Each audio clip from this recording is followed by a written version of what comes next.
High dear viewers, MS English প্রোগ্রামে exclamatory সেন্টেন্সের 5 number এপিসোডে আপনাদের স্বাগতম। এই এপিসোডে আমরা শিখব কিভাবে হাউকে আমরা ব্যবহার করে এক্সক্লেমেটরি সেন্টেন্স গঠন করে থাকি এবং কোন কোন ওয়েতে আমরা এই হাউকে এক্সক্লেমেটরি সেন্টেন্সে গঠন করতে পারি। যদি আপনারা এক্সক্লেমেটরি সেন্টেন্সে হাউ এর পূর্ণাঙ্গ গঠন শিখতে চান তাহলে কোথাও যাওয়া যাবে না, এই ভিডিওর শেষ পর্যন্ত থাকতে হবে। ওকে, লেটস স্টার্ট আওয়ার এপিসোড।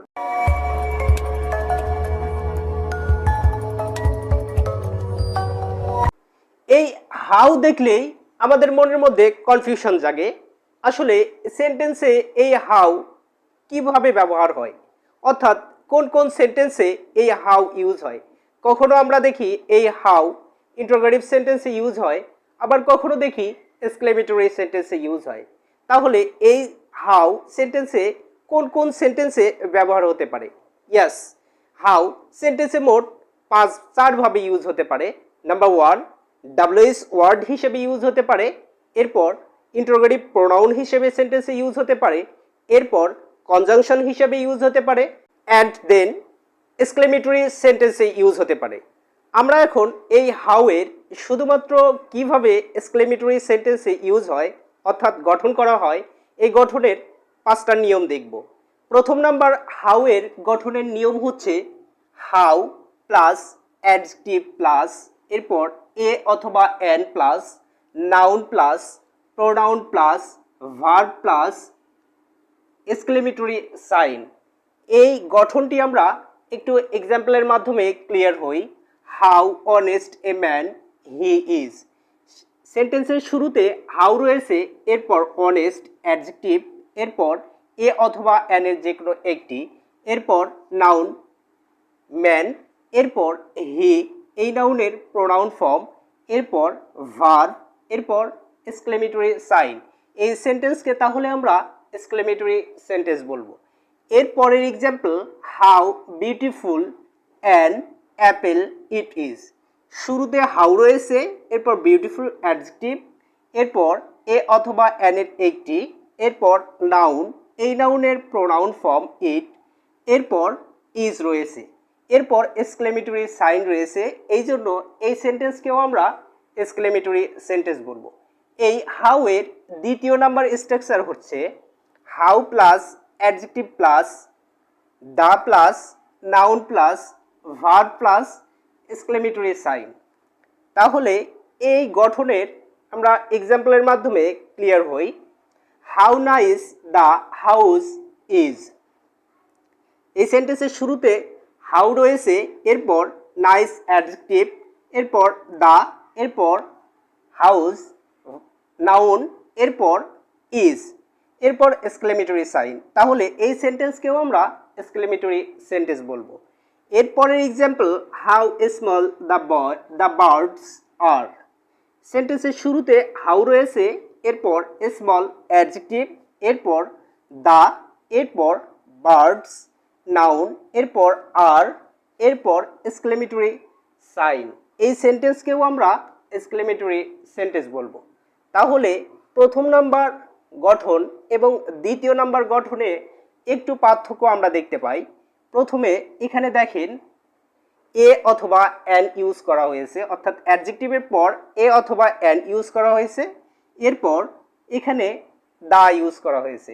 তাহলে আমাদের মনের মধ্যে কনফিউশন জাগে, কখন আমরা এ অথবা এন ইউজ করব এবং কখন আমরা দা ইউজ করব। এই বিষয় দুটো আমরা একটা নোটের মাধ্যমে ক্লিয়ার হই।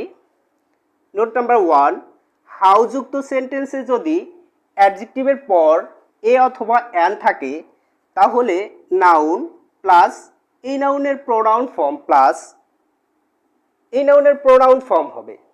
তাহলে এই বিষয়টা আমরা একটু এক্সাম্পলের মাধ্যমে ক্লিয়ার হই।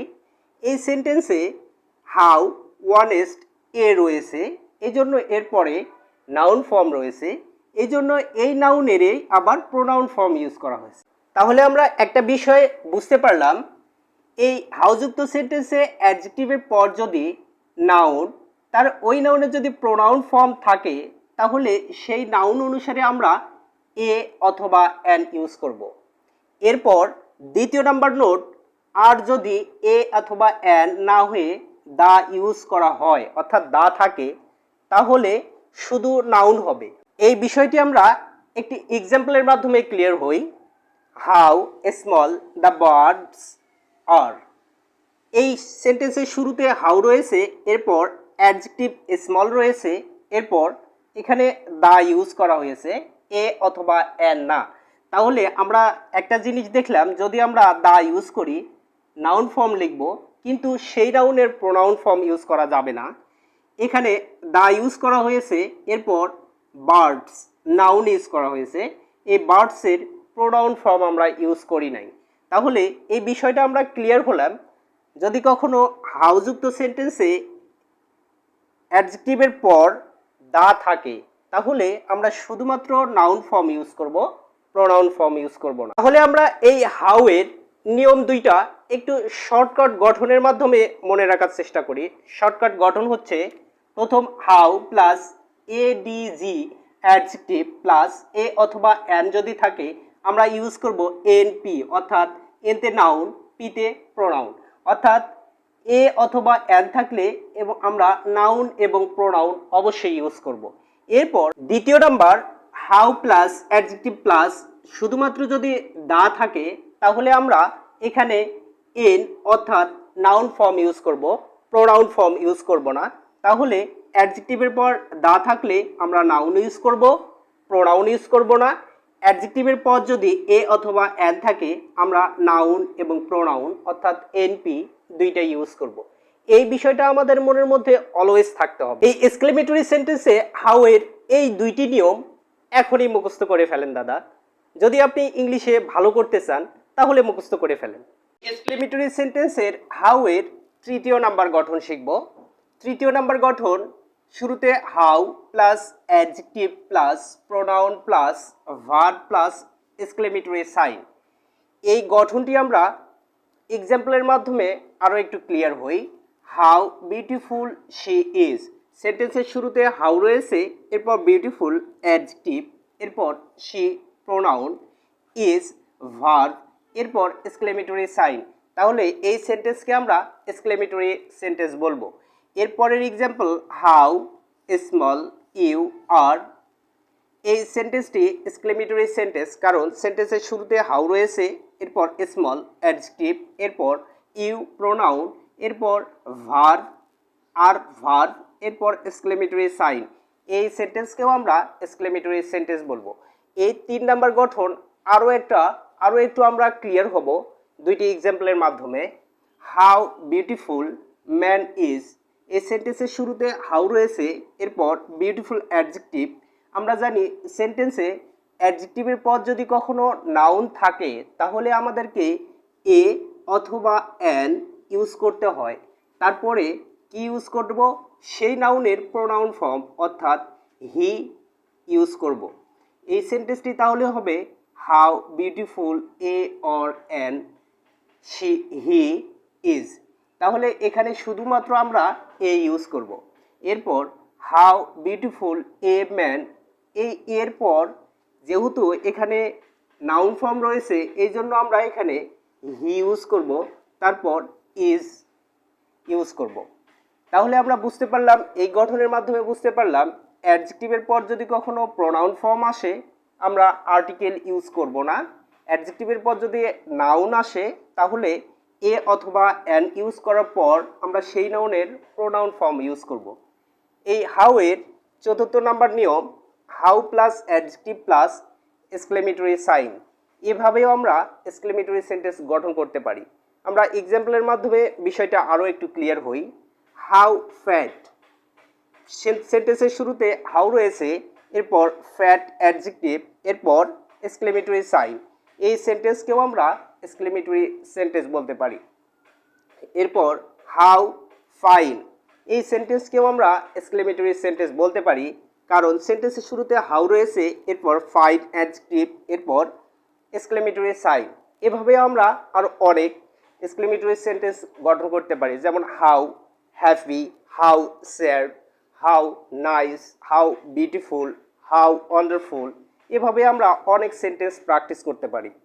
এরপর হাউ এর এক্সক্লেমেটরি সেন্টেন্সের 5 নাম্বার গঠন। ডায়ালগে হাউ প্লাস এক্সক্লেমেটরি সাইন দিয়ে এক্সক্লেমেটরি সেন্টেন্স গঠন হয়। এইটা কিভাবে গঠন হয় আমরা একটা ডায়ালগের মাধ্যমে বিষয়টা ক্লিয়ার হব। Shovan, I have lost 1 lakh টাকা। সুমন বলছে আমার 1 লাখ টাকা হারিয়েছে। এখন জয় শোনার সঙ্গে সঙ্গে চমকে উঠে বলল হাউ, কত। এই জন্য এই হাউ এর শেষে আমরা এক্সক্লেমেটরি সাইন ইউজ করেছি। এই ওয়ার্ডের পর যে আমরা এক্সক্লেমেটরি সাইন ইউজ করেছি এই জন্য একেও আমরা এক্সক্লেমেটরি সেন্টেন্স বলতে পারি। এরপর দ্বিতীয় number dialogue, Kamal, his wife is so nice. Kamal এখন বলছে তার ওয়াইফ অর্থাৎ তার স্ত্রী অনেক সুন্দর। জয় শোনার সঙ্গে সঙ্গে বলল হাউ, কেমন, বিস্ময়কর হয়ে গেছে। এই জন্য হাউয়ের পর আমরা এক্সক্লেমেটরি সাইন ইউজ করেছি। এই হাউয়ের পর এক্সক্লেমেটরি সাইন ইউজ করার কারণে এই হাউকে আমরা এক্সক্লেমেটরি সেন্টেন্স বলতে পারি। ডিয়ার ভিউয়ার্স, এক্সক্লেমেটরি সেন্টেন্সের পরবর্তী ভিডিও দেখার অনুরোধ রইল। ভালো থাকবেন, সুস্থ থাকবেন। দেখা হবে পরবর্তী ভিডিওয়। আল্লাহ হাফেজ।